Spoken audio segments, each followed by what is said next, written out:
The Pursuit of Podcast, a purely guest-centric show focusing on people and organizations that advance positive change. Positivity can be anywhere, and in a time of vast discord, the pursuit of is finding those who champion its causes loudest. Join us as we sit and learn about the pursuits of local leaders in their community. Let's go. Hello, good people, and welcome to the Pursuit of Podcast, where it's truly not us, it's you. I'm Ryan Buck, Artist Development, New Leonard Media. With me, as always, is the boss, Mark Wilson, President, New Leonard Media. Hey, Ryan. Hey, how are you? I'm doing great, dude. It's the best day of the year so far. Okay, that's enough of that. So, with us today is Matt Morgan, Executive Director with Veterans in Crisis. Thank you for being here. How are you? Yeah, thanks for having me. It's great. It's a beautiful day out. 80 degrees, Northern Michigan. Yeah, and that feels good. So, if you can, tell us more about Veterans in Crisis and what the organization does for listeners who don't know, and how long have you been doing it? Veterans in Crisis is a small nonprofit organization. It's been around 3 to 4 years. I mean, really, it started as a group of guys hosting a golf tournament together to raise money for veterans in need. And it was small stuff. You know, somebody needed their transmission repaired or they needed firewood to help get through the winter. You know, so they'd raise a few $1,000s in a golf tournament, and over the course of the year, when a veteran needed assistance, they'd jump in and provide it. So a couple of years ago, they formalized, they incorporated, they became a 501c3, and I joined the board a couple of years ago, took over as the executive director, and since then we've been primarily focused on growing. You know, and our primary mission is just to provide rapid, targeted relief for veterans who are facing acute crises. So it started really DIY, and Absolutely. This is people who just wanted to help. I mean, one of the biggest challenges I face as executive director is that the board is a bunch of guys who played golf together. You know, so getting them to kind of formalize and think bigger. I mean, helping more veterans is, you know, as big as it gets. So we've been able to focus, and growing and diversifying the board has been something we focused on. But it's been a lot of fun, and it's an important thing that we can do to help fill a gap. Right. And you have a history in the military. Yeah. And the Marine Corps. And if you can share a little bit about your history, because it's fascinating, public affairs, planning, communications. You worked at the Pentagon, didn't you? Yeah, I did. And, you know, I always tell people I was getting out of the Marine Corps from the time that I was a lieutenant. I came in, I was having fun, but the Marine Corps kept offering me new and exciting opportunities. So I had an unconventional career. I was able to do a number of things. I was an infantry officer early in my career, doing traditional things that people think of when they think of Marines. You know, I had the opportunity to work. I led the first high definition combat camera team to shoot in combat during the invasion of Iraq in 2003. I spent several years in Los Angeles working as the Marine Corps' motion picture liaison, and then finished out. I spent several years at the Pentagon as well later in my career. Wow. Because looking at your LinkedIn profile, it's intimidating when it says Director of Public Affairs, Joint Task Force, Horn of Africa. That stands out. Right. I mean, the Horn of Africa, I lived in a country that up to that point I'd never even heard of. And Djibouti, Africa, and the Horn of Africa, right off the northern edge of Somalia in the Straits of Hormuz. And we wouldn't have been there if it wasn't for, you know, post 9/11 presence. But it was a great opportunity to get in there, live in a former French colony. Right. You know, work across the border from a former Italian colony. You learn a lot about the straight lines in those parts of the world. Right. The straight borders.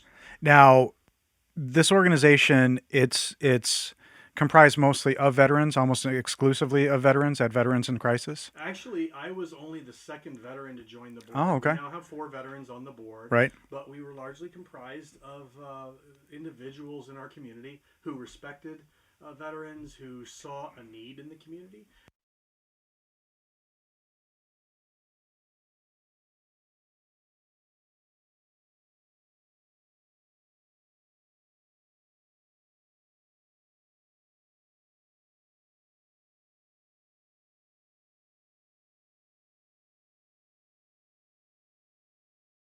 And they just felt, you know, right. saw a need and they acted to fill it. So to you, for your role, how important is it, aside from them being golf buddies, is it to have a more eclectic board? Well, I think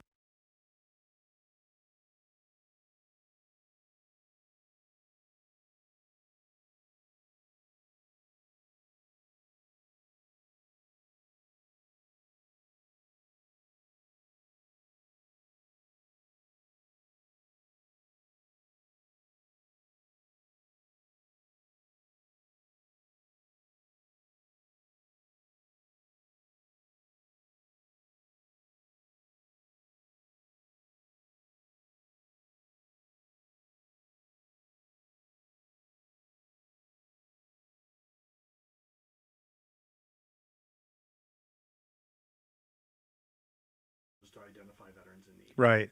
Well, because I had a question down the line, and you touched on it. Is it a foregone conclusion that a veteran will ask for help? No, I mean,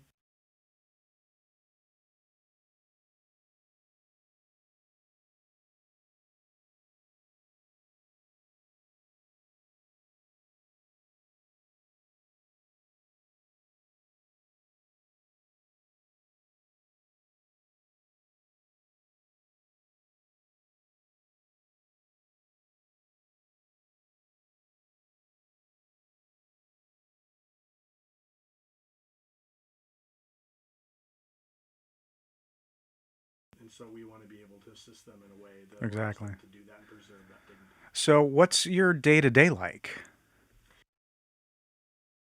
I mean, looking for partners in terms of being able to develop the capital we need to serve those veterans and continuing to work within the community between the local Veterans Affairs, the medical community.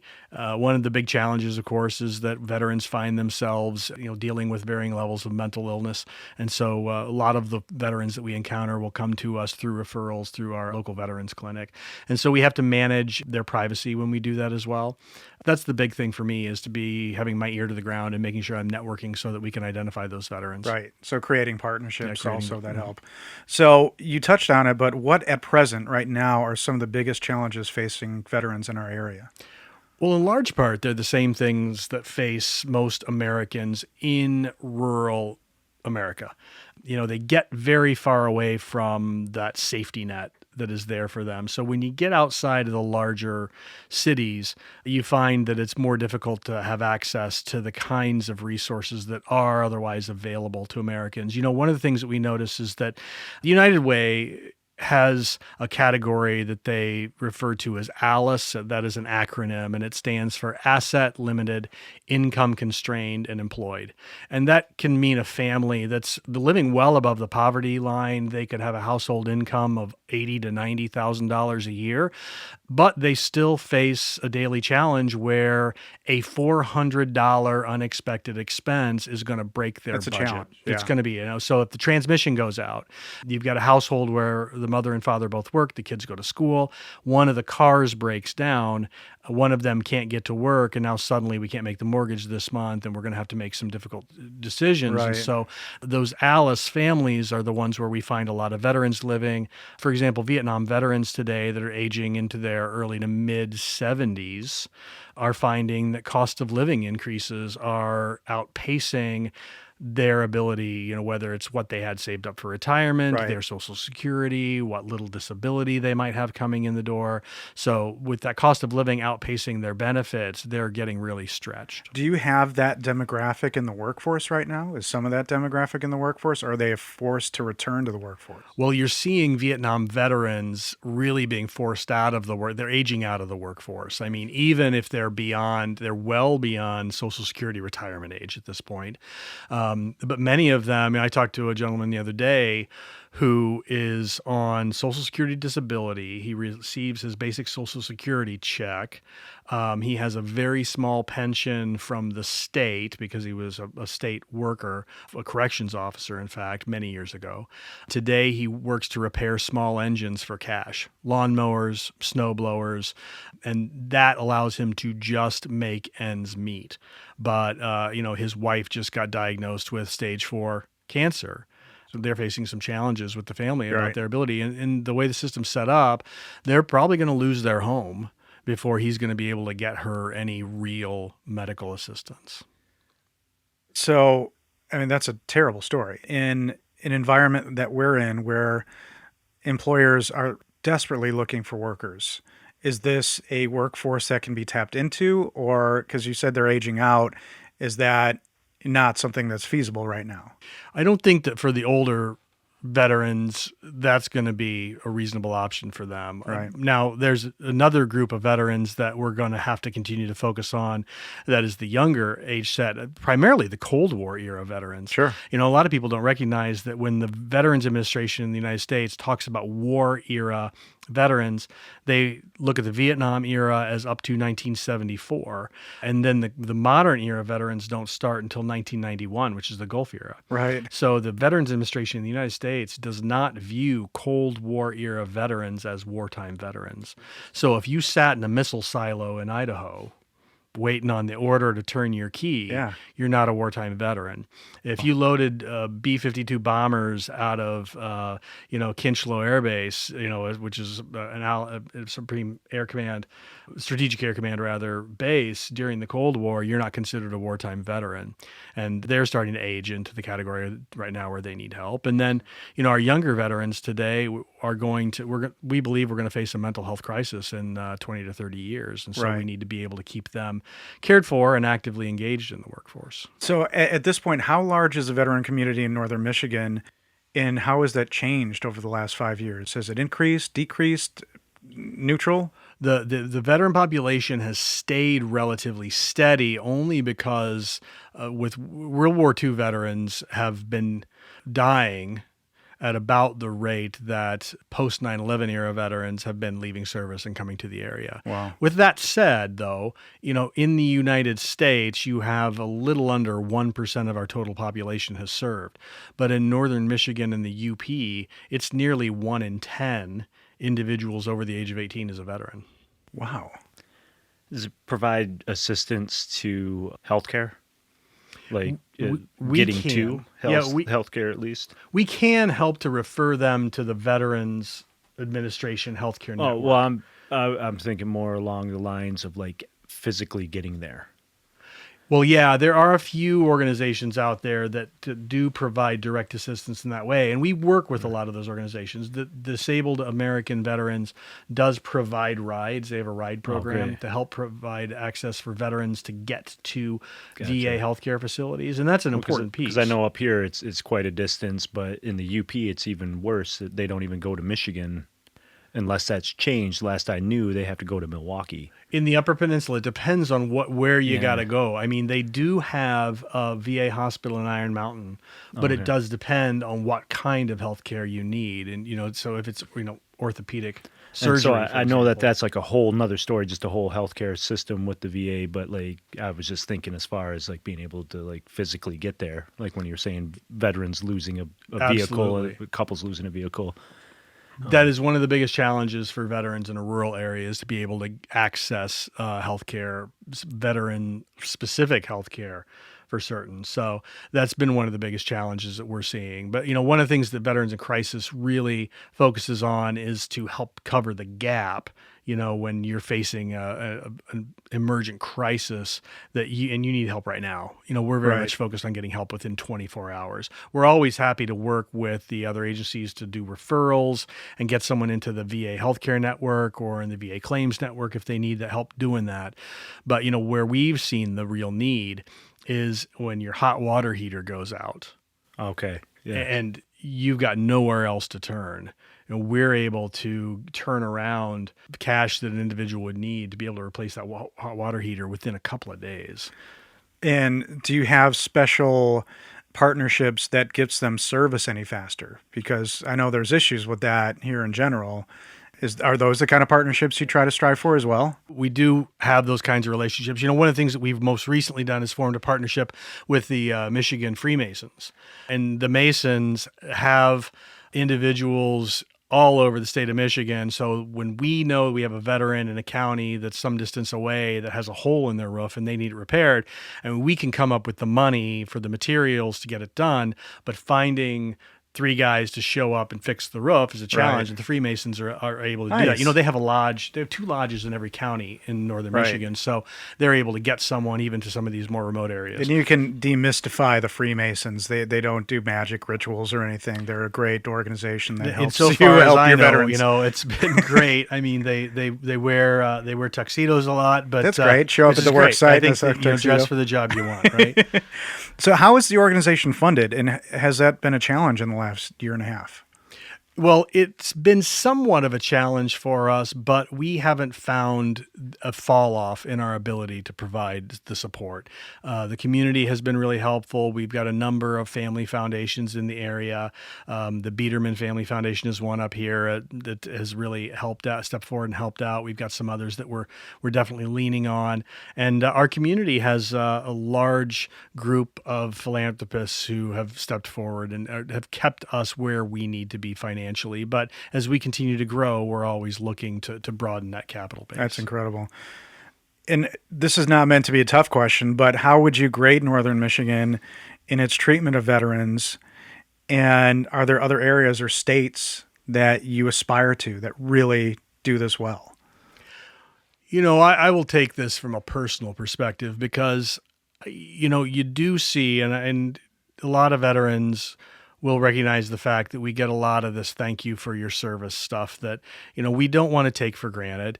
I know that my dad's generation, my dad's a Vietnam veteran, and they didn't experience that at all. And so it's always great to have this conspicuous appreciation for what it is that you do. But I think as Americans, it's also really important for us to recognize that, the rent's going to come due down the road here. When we undertake this effort where we send our American, our blood and treasure off to war for decades, the cost is not just the upfront cost. Over the long term, there are going to be costs, to our nation that we're going to have to pay for many years to come. So we can't look away. We got to make sure this remains a priority for us. And this is particularly true as we leave Afghanistan, as we reduce our footprint in places overseas, and Americans begin to feel like we're once again a peacetime nation. We've got millions and millions of veterans out there who have served this country over the last couple of decades, and that we're going to need to continue to take care of them over the long term. One of the things that I always point out, 30,000 Afghanistan veterans deployed 5 or more times. Wow. So what we were doing is that we were driving on the same tires, so to speak, right. For mile after mile after mile. To the listeners, what is there an average? Because I don't know what the average is. It's somewhere, most Afghanistan veterans deployed more than once to Afghanistan. And so what we see today, by comparison, when we talk about veteran suicide rates being 22 suicides a day in the United States, the most at-risk population are Vietnam veterans. And 22 a day. 22 a day. I think bears repeating. Overall, 22 a day. And, with 22 veterans taking their lives every day and Vietnam veterans being most at risk, and then you have a population of several million post 9/11 veterans, I think that if you look at the timeline over the next couple of decades, we should be very focused on the fact that basic life challenges that everybody faces. And these are the types of things that, at some point in your life, no matter who you are, if you're not very lucky, for most people, you're going to encounter a crisis. You're going to lose somebody very close to you, somebody very important to you. You're going to go through a very difficult divorce. You're going to confront challenges with your children. You're going to get fired from a job. You're going to face something. And for a veteran who's vulnerable, that can be even more significant crisis. Right. That can become a mental health crisis, can become a life-threatening crisis. Right. And so we always want to make sure, that's one of the reasons why we're focused on addressing these things where, if we've got a veteran who doesn't have enough firewood to heat their house in the winter, we want to address that issue as quickly as we can. Right. Because that can become a life-threatening crisis. With COVID, there's obviously many more. There's statistics about this all over about, instances of increase of depression, anxiety, substance abuse, all this kind of thing that are happening to everybody on the planet. Is that a threat to the services for veterans because of the additional people who may have not needed these services before, but need them now? Well, we're growing to understand much more about mental health and the impact that this service and the past couple of decades of service has had on our veterans. We always have to recognize, and most folks in law enforcement and public health will tell you, that when you're dealing with mental health, you're also dealing with addiction and homelessness. Those three things almost always go together. Yep. And so we have to confront those challenges. And yes, our veterans are at greater risk for facing those kinds of challenges. With the additional pressure of what's happening the last year and a half. Well, I think, COVID puts pressures on, individuals, whether it's job, your vocation, being able to earn, your housing security, your overall mental health, what just your day-to-day interactions are with people. I think we all have felt some degree of mental health challenges over the course of this.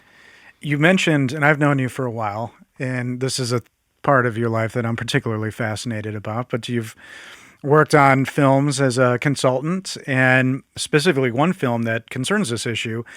Does Hollywood tend to get it right, or do you not really follow it too closely? The veteran crisis, the veteran plight. Well, Hollywood, Hollywood's not a monolith. Filmmakers all vary in what it is they want to accomplish. Different performers bring different things to a particular role. And one of the things I love about filmmaking in general is the collaborative process. And you could have a screenplay that really isn't very good, and it'll get made, which is always a huge frustration for me, because I see really awful screenplays get made and really amazing screenplays that just float around Hollywood for a decade, never get made. But, overall with the collaborative effort, I think that you're going to get all kinds of interpretations factoring into a film. And so you can't necessarily expect a film to get something especially right, even if it's veterans working on it, because, veterans aren't monoliths. All of our experiences are different. I always go back to the fact that, we all see different things, and as veterans, we all see different things in entertainment, and our views are colored by our own experiences. So my, theory on this is we have a tendency to enjoy things that are outside of our own genre, so to speak, our own experienced genre. So there are things that I really liked that my dad's generation didn't. I mean, Marines of my generation love Full Metal Jacket. Vietnam era Marines hate it. Most Vietnam era veterans that I know loved MASH. Most Korean era veterans hated it. So you can see things that you enjoy, you can see what you reflected in, but maybe sometimes you just don't want it to hit too close to home. I've seen very few Iraq or Afghanistan era pictures that have gotten it right. That's my experience. And even those films that I've been able to work on, I've struggled. If they get it wrong, is it harmful? I would put this in perspective. American Sniper is one of the films that I worked on, and probably in terms of, blood and sweat, one of the things that I put the most into for the perspective of to try to get what I could right. I mean, the source material on that was one man's perspective on his service, as interpreted by a filmmaker, a very talented actor, and a whole crew of individuals who was trying to bring that story to life. But I think that, overall, you get out of those experiences what you take into it. That's probably the best you can hope for in a war film. Right. Absolutely. Film. Did a great job. So looking at the veterans, you've mentioned families. Do you provide services or help with what the families may be struggling with as well? Because you may have a veteran who's struggling, but they affect their sphere around them. Do you do family services, or is that something that's, outside the realm of the scope of what Veterans in Crisis does? When we provide direct relief to a veteran, we're not giving that veteran cash. We don't write a check to a veteran. We almost always will work to make a payment to a vendor, a landlord, anything like that, a contractor. So, anyone in that veteran's immediate world is almost always impacted by it. And most of the veterans that we end up helping, they find themselves in need because they are working to provide for their families. Right. So we most certainly do that. One of the programs I'm proudest of right now is that we're working very closely with our district court, and there are several dozen district courts in Michigan who have the same program, and that's a Veterans Treatment Court program. And what that allows the local court to do is that if a prosecutor has a veteran who has been charged with a crime that they feel is directly related to something specific to the veteran experience, whether it's a level of addiction or mental illness or just violence that's directly connected to post-traumatic stress or some other aspect of service, then they will put them in a program or work to put them in a program that can reduce their sentence if they pursue treatment. Sure. And we'd like to see them continue to do that. A lot of courts do this. They call it a drug court or sobriety court. It's for those who find themselves chronically in front of a judge because of addiction. Right. And usually, if the court, that is the judge and the administrators and prosecutors, are able to provide them a way out, that is to say supervised treatment, and they complete a certain course of treatment over a period of time and thereby are able to avoid a felony conviction as a consequence right. of it, well, then we're all for that. Oh, that's great. So we want to do that too. We'd like to move that down to the misdemeanor level too. Sure. Because, we don't want an individual have to get to the point where they're facing a felony. Yeah. In the state of Michigan, your third DUI is a felony. We don't want to have to wait to the point. If you are in court in front of a judge because you've been behind the wheel under the influence, we shouldn't have to wait for your third strike to get there. You might have a problem. Yeah. If the judge can look at you and say, do you think you have a problem with alcohol? Is this problem related to post-traumatic stress injury? Then let's get you help. And if they can do that even at the earliest level, then I think that we have right. an opportunity there. And I wouldn't, philosophically, everyone probably is saying, well, geez, that shouldn't just be veterans. No, it shouldn't just be veterans. But one of the things that we do offer is that veterans have specific access to types of treatment, particularly when it relates to post-traumatic stress. So if we can if we're in a situation where the judge can say your addiction, your substance abuse is directly related to this disorder, this issue, your service, and you have access to these treatment, then we're going to take you and focus on getting you help. Right. Well, speaking of nomenclature, because this is an old stand-up routine, but you've said post-traumatic stress. And many, many years ago, that was called shell shock. What are your thoughts on, is there a softening of the language that relates to the stress and trauma that veterans have experienced? I'm not saying we should go back to the old ways, but are we still speaking about this in the seriousness that it deserves? I think the most important thing about the injury is destigmatizing it. And so that's where the language becomes very important, is to be able to destigmatize it. And I've seen the services, in my own experience, the Marine Corps, but in general, the services have done a very good job of working to destigmatize the stress injury and allowing veterans the opportunity to seek treatment. The best way I can describe it is it's like breaking a bone. If you suffer an injury, your leg gets broken, that we take you to a hospital and we put a cast on your leg and you're given treatment in a little bit of time. And after a while, your leg heals and it's pretty much as good as new. You're going to walk around on it. It might bother you on a cold, rainy day from time to time. And if a doctor were to look at it on an x-ray, he might be able to tell it was broken. But otherwise, because you've sought treatment at the earliest stage of injury, you're good. You're taken care of. We need to treat health from the neck up the same way we treat health from the neck down. And so when an individual experiences a traumatic incident, depending on their own personal experience going into that, they may experience varying levels of injury in that stressful moment. If they experience a traumatic stress injury and they don't receive treatment, we take it back to that broken leg analogy. If you break your leg and you don't receive treatment, it's going to hurt. It's going to bother you. You're going to have a limp for the rest of your life. And now compound that. You have a traumatic stress injury. You break that leg. And now I send you back. If you go skiing on a broken leg, you're going to really mess it up. Yeah. And then next thing you know, you're going to be crippled. And before long, we might have to cut it off. And, you're going to be permanently disabled for the rest of your life.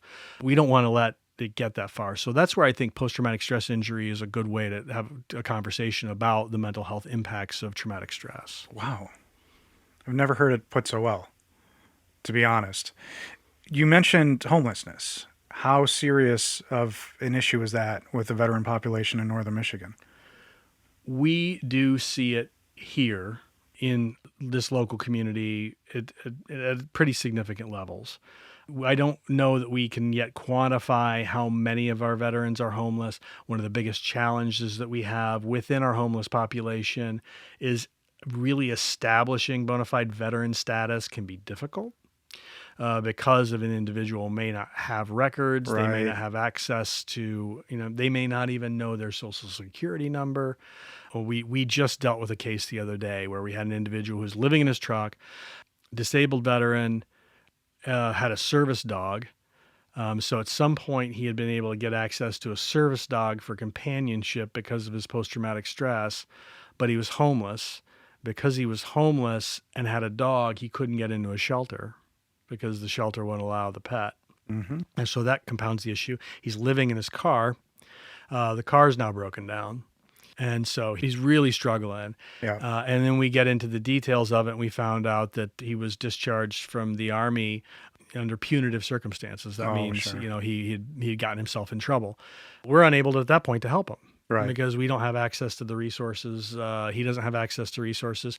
The best thing that we can do, and in this case we did, is we worked to connect him with a group of attorneys in Lower Michigan who focus full time on working to rehabilitate an individual's discharge, so that if they have a discharge that was related to misconduct and that misconduct was connected to post-traumatic stress, then they can work to rehabilitate that. And once they get them rehabilitated in terms of their discharge, they have access to more resources, and so we can get them back on that road. But homelessness is a wicked problem. Like I said, it's usually, if they're homeless, it's compounded by mental illness or addiction. Yeah. How does the organization, just for the listeners, classify a veteran? Because is it just the military? For our purposes, anyone who was honorably discharged or retired from any of the armed forces, that is the 5 armed, well, there's 6 now. We've not encountered a Space Force we've not encountered one? a Space Force veteran, and I won't get into that. But, up to that point, 5 services, that is Army, Navy, Air Force, Marines, and Coast Guard. Okay. We also address veterans who are retired from the National Guard. Any veteran who has been in the National Guard and has served on active duty that is under Title 10 orders, that is in service of national emergency, is considered a veteran for our purposes. Excellent. Are there any ways you help veterans that would be surprising for listeners to hear? Because you talked about financial, you talked about mental health. Anything else that comes up that is a unique challenge that you found? Well, it goes from one end of the spectrum to the other.